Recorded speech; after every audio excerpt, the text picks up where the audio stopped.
How to restore notes on your iPhone. If one of your notes is missing or you accidentally deleted it, don't worry. In this video, I'll show you 2 different ways to recover your notes. First, open the Notes app on your iPhone. Then tap the back arrow in the top left corner of the screen.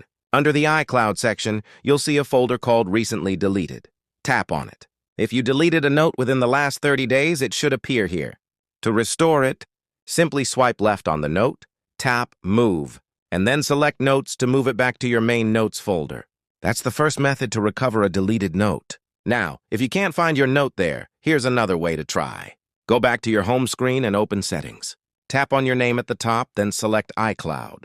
Next, tap Notes and make sure Sync This iPhone is turned on. After that, open a web browser and go to iCloud.com. Sign in with your Apple ID. Once you're logged in, scroll down and select Notes. Then tap the back arrow in the top left to view all your folders.